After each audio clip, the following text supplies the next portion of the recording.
오늘 우리 하나님께서 주신 말씀 누가복음 21장 29절로 36절, 누가복음 21장 29절로 36절을 대독하겠습니다. 이에 비유로 이르시되 무화과 나무와 모든 나무를 보라. 싹이 나면 너희가 보고 여름이 가까운 줄을 자연히 아나니 이와 같이 너희가 이런 일이 일어나는 것을 보거든 하나님의 나라가 가까이 온 줄을 알라. 내가 진실로 너희에게 말하노니 이 세대가 지나가기 전에 모든 일이 다 이루어지리라. 천지는 없어지겠으나 내 말은 없어지지 아니하리라. 너희는 스스로 조심하라. 그렇지 않으면 방탕함과 술 취함과 생활의 염려로 마음이 둔하여지고 뜻밖의 그날이 덕과 같이 너희에게 임하리라. 이날은 온 지구상에 거하는 모든 사람에게 임하리라.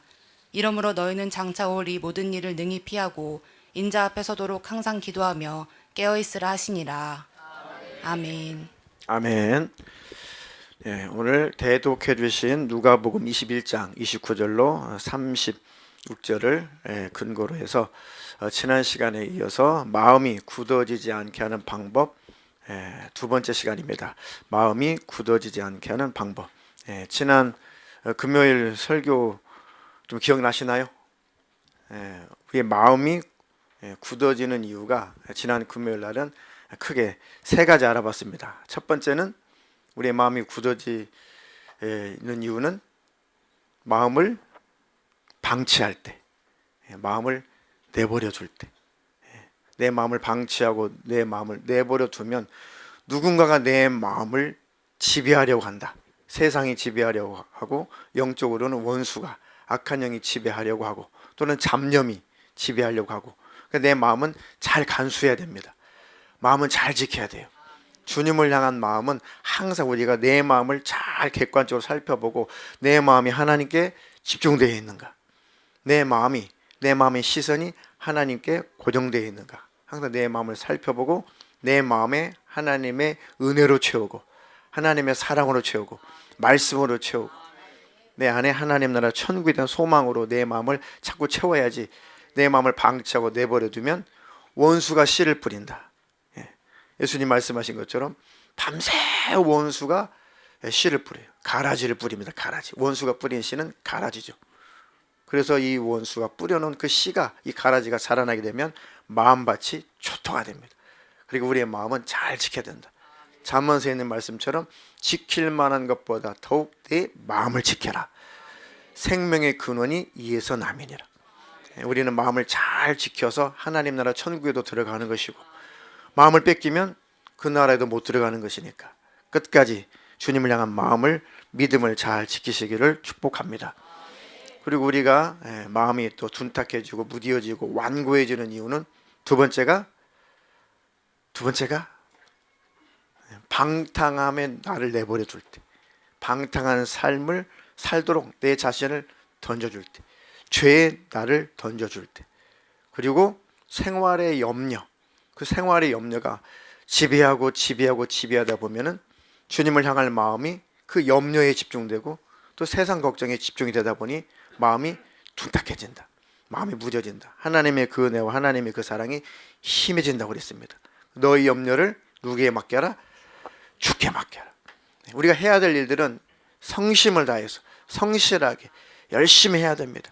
능력도 구하고 지혜도 구하고. 그렇게 해도 안 되는 것이 있어요. 자녀들이 우리 원하는 대로 잘 됩니까? 안 되죠. 최선을 다하되 안 되는 것은 그 근심의 늪에 빠지지 말고, 그 염려의 수렁에 빠지지 말고 하나님을 그때 신뢰하는 겁니다. 하나님께 맡겼습니다. 하나님, 제가 최선을 다했는데 이게 제게 한계고, 하나님 제가 부족하지만 정말 성실하겠습니다. 그러나 이건 저의 한계입니다. 나머지는 하나님께 의탁합니다. 하나님께 맡깁니다. 하나님 해결해 주십시오. 물질의 문제도, 건강의 문제도, 가정적인 문제도, 또 영적인 문제도, 이 모든 문제도 하나님 앞에 딱 맡기는 겁니다. 예수님이 너희들이 염려한다고 해서 그 키를 한 자나 더 할 수 있겠냐, 그 키를 한 자나 더 할 수 있겠느냐는 그 말씀은 농경사회 때 그 밀이나 보리 이런 것들을 주로 많이 재배를 했죠. 근데 가물어요. 비가 안 오면은 이게 잘 자라지 못합니다. 잘 자라지 못할 뿐만 아니라 비가 더 안 오게 되면 결실하지 못해요. 얼마나 걱정이 되겠어요. 얼마나 염려가 되겠어요. 너희들 아무리 염려한다고, 아무리 걱정한다고 해서 그 걱정을 먹고 염려를 먹고 그 밀이나 보리가 한 자라도 더 자라냐. 하나님이 비를 주셔야 그 보리와 그 밀이 수분 흡수해서 자라지 않냐. 그러니까 염려, 근심, 걱정만 하지 말고 하나님께 맡겨봐라. 하나님을 신뢰해봐라. 그리고 그 시간에 하나님께 간구해라. 하나님은 살아계시다. 우리 중고등학생들에게도 지난주에 설교하면서 아이들, 하나님은 정말 살아계시다. 정말 살아계시다. 하나님은 정말 살아계십니다. 그 하나님께 우리의 불가능한 문제를 딱 맡기시고 때때로 근심도 염려도 다 훌훌 털어버려야 내 영혼이 건강해요. 그래야 하나님과 관계도 가로막히지 않습니다. 아멘. 속지 않으시기를 주님의 이름으로 부탁을 드립니다. 그래서 항상 기도하며 깨어 있으라. 자, 세 번째는 죄의 유혹으로 말미암아 완고하게 된다. 끊어야지 하면서 죄를 끊지 못하면 마음이 둔해져요. 그 다음부터는 에이 그냥 뭐 어때 이렇게 되죠. 그리고 죄가 자꾸 나를 청구합니다. 죄가 나를 자꾸 요구해요. 죄가 청구한다는 것은 죄가 나를 자꾸 죄를 짓도록 유인한다는 뜻입니다. 유혹한다는 뜻입니다. 죄의 소원이 있다는 것은 죄가 나를 소원한다는, 죄가 나를 원한다는 것입니다. 그렇고 싶지 않은데, 그 죄를 따라가고 싶지 않은데 죄가 자꾸 나를 청구해요. 죄가 자꾸 나를 불러들여요. 절대 그 죄를 쫓아가면 안 됩니다. 그 죄의 소원이 일어날 때 빨리 소멸해야 된다. 알잖아요. 죄가 나를 유혹할 때 알고 있잖아요. 스스로가. 그때 하나님 내가 이런 죄의 유혹에 내가 노출되어 있습니다. 죄가 자꾸 나에게 손짓하네요. 하나님, 사실은 내가 그 죄를 자꾸 좋아하고 그 죄를 향해서 지금 저는 가고 싶은데, 하나님 고백하건대 그 죄의 소원대로 내가 그 죄를 따라 가고 싶습니다. 갈 수 없도록 힘을 주십시오. 빨리 자백해야 돼요. 빨리 하나님 앞에 자백하고 고백하게 되면 죄가 깜짝 놀라고 들키는 겁니다. 죄가 들켜야 돼요. 죄가. 아멘. 그 죄를 자백해라. 죄를 고백해라. 그래서 하나님께서 너는 어떻게 아직도 그 똑같은 죄, 또 그 죄의 소원을 따라 그 죄가 원하는 대로 또 가려고 하냐. 하나님이 꾸중하는 것이 아니라 내가 너에게 힘을 줄게. 내가 너에게 능력을 줄게. 네가 고백했으니, 네가 자백했으니, 네가 살고 싶어하니, 그 죄를 멀리하고 싶어하니까 내가 지혜를 주마, 힘을 주마. 주님이 응원하고 계시니 주님 응원하세요. 아멘. 아까 찬양했잖아요. 주님이 기뻐 노래하리. 주님이 기뻐서 춤추시리. 스바냐에 있잖아요. 그 말씀이. 주님이 우리를 바라보실 때 기뻐가지고 어찌할 줄 모르는데, 주님 앞에 다가올 때, 주님을 바라볼 때, 주님 앞에 무릎을 꿇을 때 주님이 그 모습을 바라보고 기뻐서 어찌할 줄 모르는데, 주님이 노래를 부르신대, 주님이 춤도 추신대, 주님이 인격을 갖고 계시기 때문에. 성경을 믿으세요. 성경에 예수님이, 우리 하나님이 노래도 부르시고 춤도 추시고 기뻐서 어쩔 줄 모르신다고 기록되어 있으면 그대로 믿으세요. 성경은 사실이니까. 우리만 노래 부르는 게 아니에요. 주님도 기뻐 노래 부르신. 누구 때문에요? 우리가 돌아올 때, 우리가 주님께 회개할 때, 죄를 짓고 싶지 않아서 그 죄를 이길 수 있는 힘을 달라고 주님께 간구할 때, 그렇게 하나님이 기뻐하신다는 것입니다. 그 하나님을 늘 느끼시기를 축복합니다. 아멘. 자, 오늘은 마음이 굳어지지 않게 하는 방법이 있습니다. 그것은 하나님을 온전히 경외하라. 아멘 합시다. 하나님을 온전히 경외하는 삶을 살아라. 시편 25편 12절로 14절 대독해 주시겠습니다. 여호와를 경외하는 자 누구냐? 그가 택할 길을 그에게 가르치시리로다. 그의 영혼은 평안히 살고 그의 자손은 땅을 상속하리로다. 여호와의 친밀하심이 그를 경외하는 자들에게 있음이여 그의 언약을 그들에게 보이시리로다. 아멘. 여호와를 경외하는 자 누구냐? 그가 택한 길을 그에게 가르치시리로다. 주님을 경외하는 자, 그 누구냐?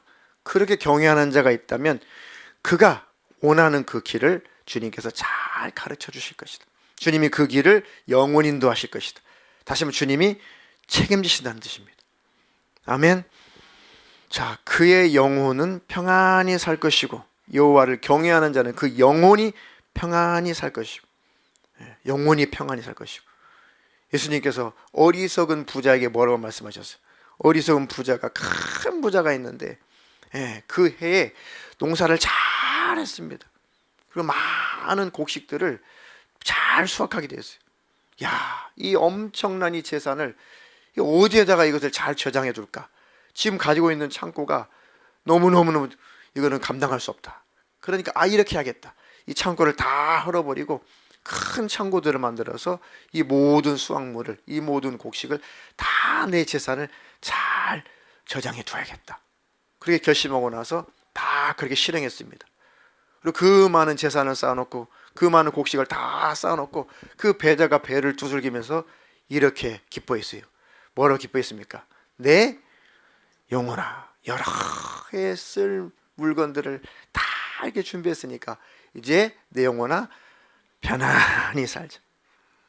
내 영혼아 평안히 쉬자. 평안히 살자. 하나님께서 그 어리석은 부자에게 뭐라고 그랬어요? 어리석은 자예요. 네가 가지고 있는 그 재산, 오늘 내 영혼을 내가 취한다면 네가 가지고 있는 그 재산은 누구 것이 되겠냐? 네가 그 보리 한 돌, 밀 한 돌 네가 가지고 올 수가 있냐? 어리석은 자예요. 어리석은 자. 자기 영혼은, 내 영혼은 먹을 것으로 사는 게 아니에요. 육신은 먹을 것이 있어야죠. 내 영혼은 돈 가지고 사는 게 아닙니다. 돈이 있어야 돼요. 내 육신 때문에. 그게 불필요하다는 것이 아니라 내 영혼은 무엇으로 사느냐? 하나님으로 사는 것입니다. 하나님과 함께 있어야 생명이 공급되죠. 예수님, 나는 포도나무야, 너희는 가지야. 가지가 포도나무에 붙어있지 않으면 절로 말라지나니 바싹바싹 말른다. 사람들이 그 모아다가 불에 던져 살라버린다. 너희들도 내게 붙어있지 않으면 생명이 공급되지 않을 것이고 사랑이 공급되지 않을 것이고, 그러면 너희들의 심령은 바싹바싹 말라 절로 말라진다. 결국은 지옥불에 던져진다, 그런 뜻입니다. 그리고 주님 안에 거야 생명이 공급이 된다. 아멘. 그의 영혼은 주님을 경외하는 자, 그의 영혼은 평안히 살고 그의 자손은 땅을 상속하리로다. 하나님 이 땅에서도 축복하시겠다는 것입니다. 하나님은 힘들게, 어렵게, 가난하게, 배고프게, 헐벗게 사는 것도 하나님은 그 기뻐하시지 않아요. 왜? 하나님 우리를 창조하셨는데 우리 입을 것, 먹을 것, 또 쓸 것, 잠잘 것, 우리 사용할 것, 하나님 그것 없어가지고 막 힘들어하는 모습을 보고 하나님 좋아하시겠어요? 그렇지 않아요. 우리 영과 혼과 몸이 하나님 흠이 없기를 바라신다고 그랬어요. 그게 하나님의 은혜입니다. 우리 영혼이 잘 되기를 바라고 이 땅에서 삶이 평안하기를 바라고 모든 관계적인 부분에 있어서도 평강 누리기를 원하신다. 아멘. 하나님의 소원대로 여러분들의 영과 혼과 몸이 흠이 없도록 보존되기를 주님의 이름으로 축복합니다. 아멘. 여호와의 친밀하심이 그를 경외하는 자들에게 있으며, 주님을 경외하면 주님과 친밀해지죠. 주님을 더 깊이 알게 되고 주님을 더 넓게 알게 되고 주님의 그 사랑의 높이와 그 깊이와 그 넓이와 그 길이가 어떠함을 알게 됩니다. 에베소서에 있는 말씀처럼. 그러니까 늘 주님을 경외하는 자는 주님과 친밀해질 수밖에 없다. 아멘.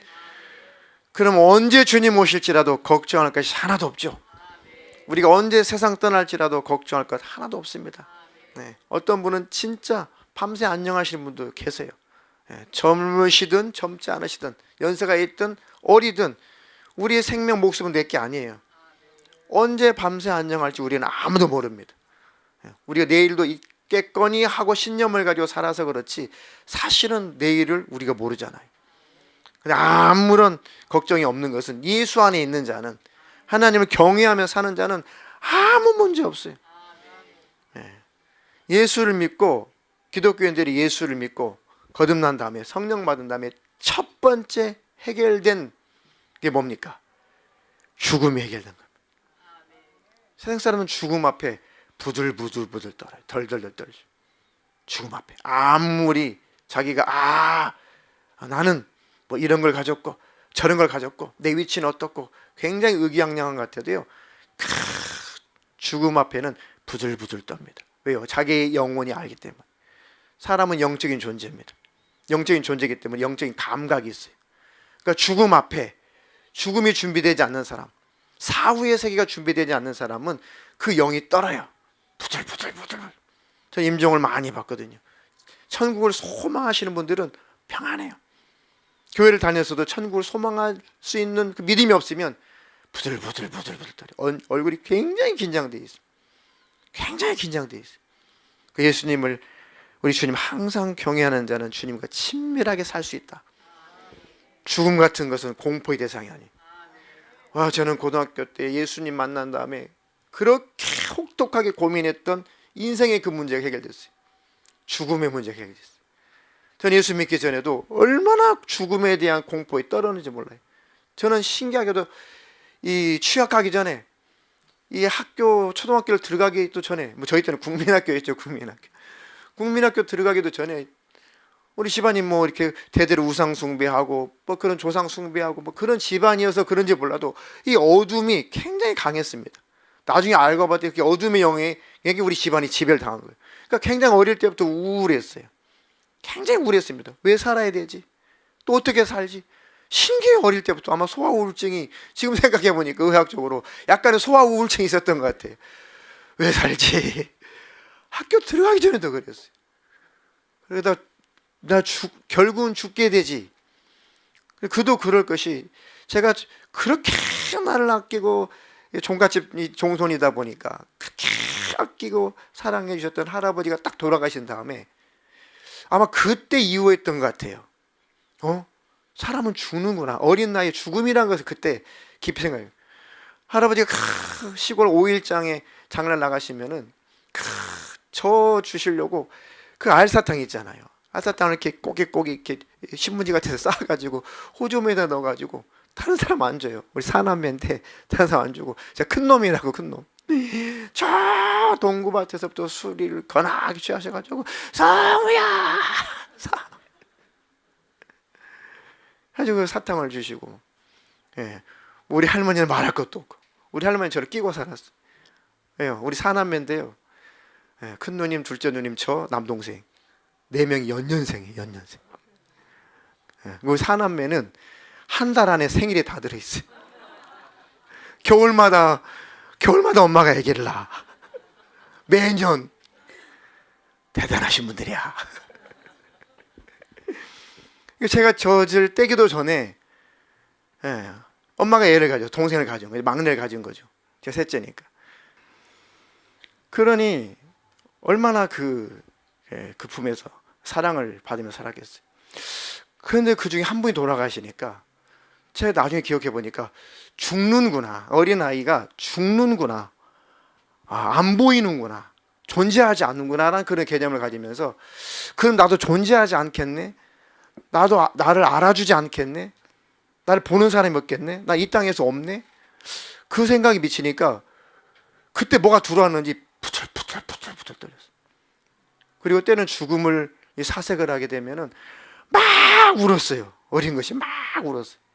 막 통곡을 하며 울었어요. 부들부들 떨면서. 근데 누가 그때 날 좀 이 꼬마를 전도해 줬으면 얼마나 좋았겠어요. 우리 집안은 대대로 예수 안 믿는 집안이고 마을 자체가 예수 안 믿는 마을이기 때문에 그럴 기회가 없었거든요. 근데 어떻게 해서 하나님 은혜로 학창 시절에 교회를 갔는데 거기서 답을 가르쳐 주는 거예요. 믿을까 말까. 나중에 그 하나님을 한번 신뢰해보자. 그랬더니 그 하나님 마음속으로 쑥 들어오셔가지고 확신을 주시더라고요. 성령을 받고 거듭나고, 와, 죽는 거 이거 해결됐다. 죽는 것은 더 이상 이게 공포가 아니구나.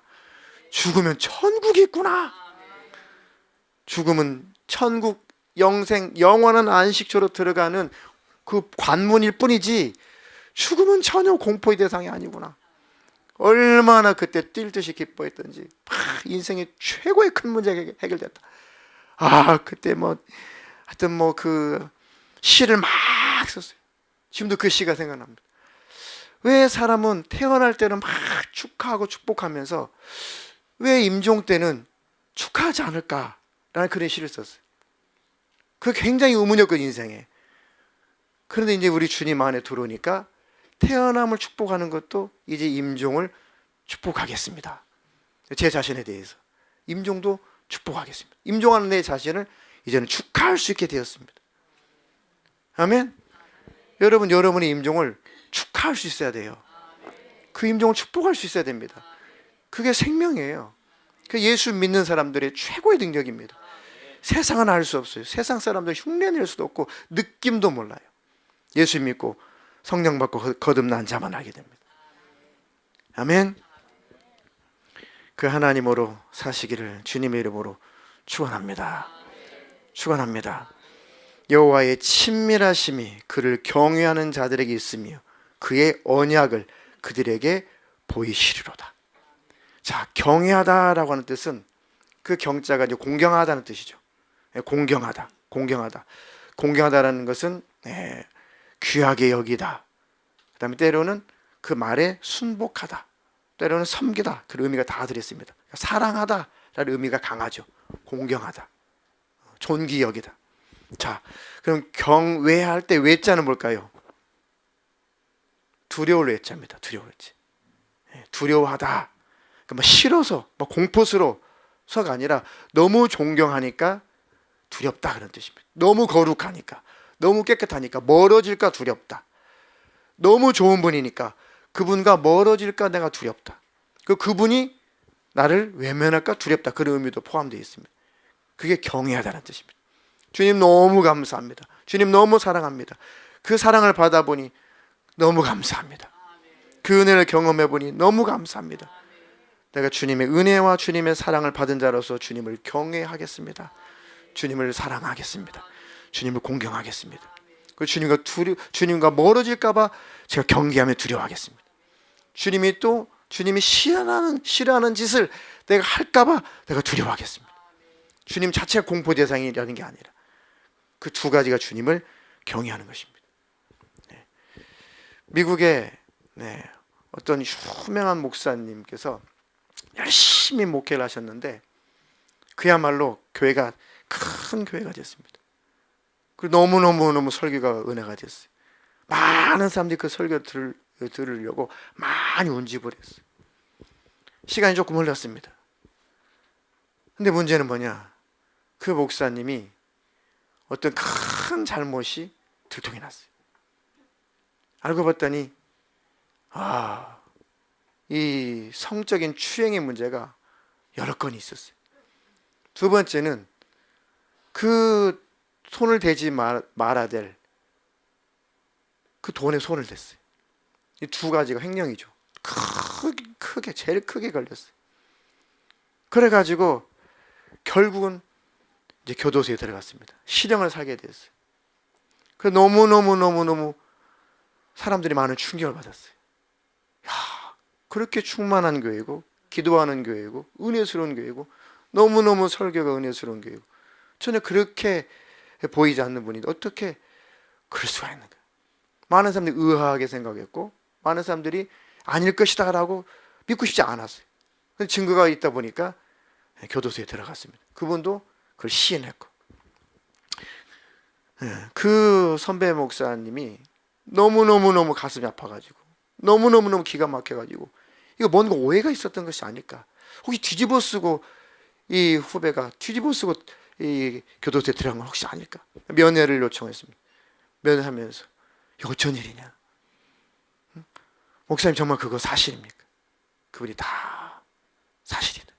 혹시 누군가를 보호하려고 다 그렇게 뒤집어 쓰고 지금 목회자니까 지금 들어간 거 아니냐. 아닙니다. 사실입니다. 사실입니다. 그러면서 이분이 막 정말 충격을 받았어요. 당신은 그렇게 하나님을 사랑하지 않았냐? 네, 사랑했죠. 그렇게 당신처럼 하나님을 높이고 찬양하는 사람이 그 사랑하는 사람이 어디 있었냐? 당신 같은 목회자도 드물지 않냐? 그런데 그분이 하시는 말씀이 선배 목사님 맞습니다. 저는 하나님을 사랑했고 지금도 열렬하게 사랑하고 있습니다. 내가 하나님을 사랑하는 마음은 지금 식지 않았습니다. 근데 그 소리를 듣는 순간 이 면회 가신 이 목사님이 더 화가 나는 거예요. 아니 당신이 그렇게 하나님을 지금도 열렬히 사랑하고 있다면 어떻게 그것을 한두 번도 아니고 어떻게 그 짓을 하고 할 수 있냐고. 어떻게 무책임하게 지금 여기에 들어와 있을 수가 있냐고. 막 화가 났대. 그런데 그 교도소에 있는 그 목사님이 이렇게 고백하는 거예요. 제가 이 감옥에 하나님 들어오는 것을 허락하지 않았다면 저는 멸망했을 것입니다. 저는 회개할 기회도 없었을 것이고 저는 지옥 갔을 것입니다. 저는 감옥 안에 들어오도록 하나님 허락해 주신 것이 너무너무 하나님의 그 은혜에 감사합니다. 내가 그 죄에 넘어졌던 것은 하나님의 은혜, 하나님의 사랑은 기억했지 하나님을 두려워하지 않았다는 거예요. 죄를 두려워하지 않았다. 공의의 하나님, 보응하신 하나님, 심판하신 하나님은 생각해서 지웠다는 거예요. 은혜, 사랑. 그러니까 그것에 많은 사람들이 열광했다는 거죠. 그리고 뒤에서 따뜻한 거예요. 아니, 하나님은 사랑의 하나님이시지만 하나님은 공의의 하나님이시죠. 두 가지를 꼭 기억하셔야 됩니다. 이건 사실 기독교 역사 속에서 계속 큰 흐름이에요. 어느 시대에는 은혜, 사랑만 외쳤을 때가 있어요. 왜냐하면 너무 율법적으로 흘러가니까 성도들이 너무 율법의 종에 매여 있으니까 그것을 그 반동에 의해서 어느 시대는 막 부흥사들이 나와가지고 아니야, 하나님 은혜의 하나님이야, 하나님은 사랑의 하나님이야 라고 분위기를 확 바꿀 때가 있어요. 그런 부흥이 일어날 때가 있습니다. 그러면 뭐가 문제냐? 그럼 또 은혜하다, 사랑하다가 또 죄에 대한 두려움이 사라지, 하나님에 대한 두려움이 사라지. 그러면 방종하게 되고 방탕하게 돼요. 이래도 천국, 저래도 천국, 방종, 방탕. 이게 기독교 역사가 그래요. 지금까지 그렇습니다. 그러면 또 하나님께서 또 선지자 같은 부흥사를 세워가지고 또 회개를 촉구해요. 죄를 회개해라. 하나님 공의 하나님이다. 회개치 않으면 멸망한다. 그러면 또 이제 공의. 하나님 공의 하나님이구나. 그 죄에 대해서 대가를 치르게 하신 하나님이구나. 하다 보니까 이제 두려움이 임하고 또 지나치게 율법주의로 빠져요. 그럼 내가 뭔가 하나님께 잘 보이면 천국 갈까라고 또 구원관이 왜곡이 돼버려요. 그러면 또 하나님은 다른 또 부흥사를 세워가지고 하나님 은혜의 하나님이야, 사랑의 하나님이야. 이게 지금까지 기독교 역사의 큰 흐름이었어요. 우리 교회가 추구하는 건 뭐예요? 균형입니다. 균형. 하나님의 은혜, 하나님의 사랑을 받았기 때문에 하나님을 경외하자는 거예요. 하나님을 사랑함으로 죄를 끊자는 거예요. 하나님의 은혜를 받았으니까 하나님이 싫어하는 죄를 버리자는 것입니다. 그게 올바른 신앙이에요. 아멘. 하나님은 은혜 하나님이고 사랑의 하나님입니까? 이래도 천국 저래도 천국, 그래도 지옥 가요? 아니요. 죄의 삭은 사망입니다. 하나님이 은혜를 베풀어 주신 것은 회개할 때 은혜 베풀어 주는 거예요. 하나님 우리에게 사랑을 베풀어 주시는 것은 회개할 때 하나님의 사랑을 베풀어 주시는 것입니다. 아멘. 회개 없이는 반드시 천국 못 갈, 절대 천국 갈 수 없어요. 그래서 임종 때 꼭 하나님이 임종 전에라도 회개하게 하십니다. 우리는 매일매일 회개해요. 뭘 회개합니까? 우리가 그리스도인의 강령 크게 두 가지라고 그랬죠. 아까 마가복음 우리 매주마다 합독하는 말씀이잖아요. 하나님을 사랑해라. 너 이웃을 사랑해라. 이것이 하나님께서 우리에게 주신 새 계명이란 말이에요. 그렇게 온전히 살지 못했으면 주님 앞에 자백하라는 겁니다. 주님, 내가 온전히 주님을 경외하며 주님을 사랑하며 살지 못했습니다. 내 가족, 내 이웃을 온전히 사랑하며 살지 못했습니다.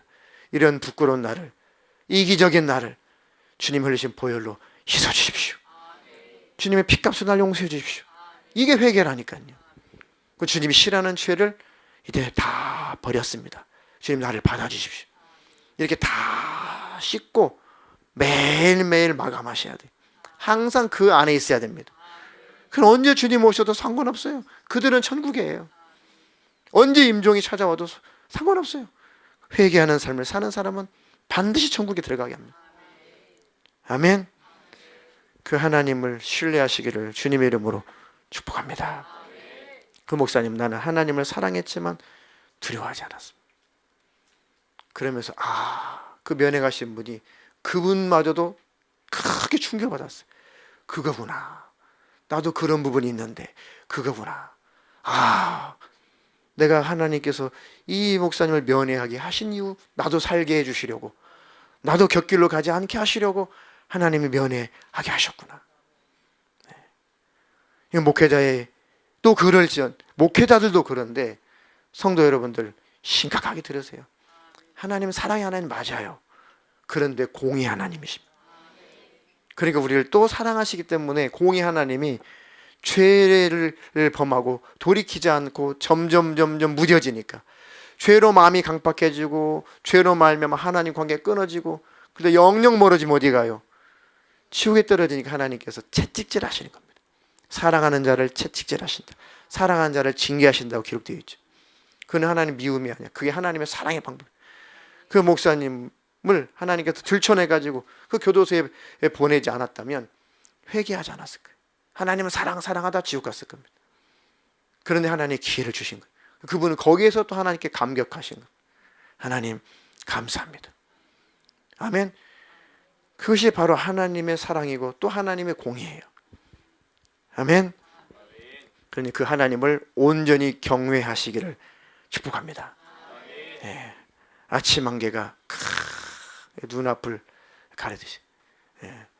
봄이든 또 가을이든 도를 쭉 운전하다 보면은 아침에 안개가 이렇게 끼죠.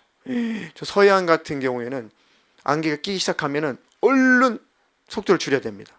왜요? 이제 안개가 보기 시작하면은 조금 더 가면은 정말 한치 앞이 안 보이는 그 짙은 안개가 끼어있는 구간이 많아요. 예. 운전하신 분들은 그러면 정말 앞이 안 보여요. 가만 뭐 앞에서 깜빡 비상등을 켜고 가는 차들이 쭉 줄을 이어가요. 나도 내 차 뒤차가 나를 충돌하지 않게 하려고 나도 얼른 비상등을 켜죠. 뒤차가 나를 보라고. 아침 안개가 꽉 끼면 잘 안 보입니다. 내 영적인 안개, 내 영혼의 죄의 안개가 다 거쳐서 항상 주님과의 관계가 맑음, 청명. 예. 요즘 그 공기에 무슨 지수가 있습니까? 예? 공기 안에 그 지수 요즘 맨날 뜨잖아요. 미세먼지 농도, 초미세먼지 농도, 그런 거. 이게 아무것도 아닌데, 보이지도 않는데 많이 있게 되면 눈에 보일 만큼 끼죠. 그렇죠?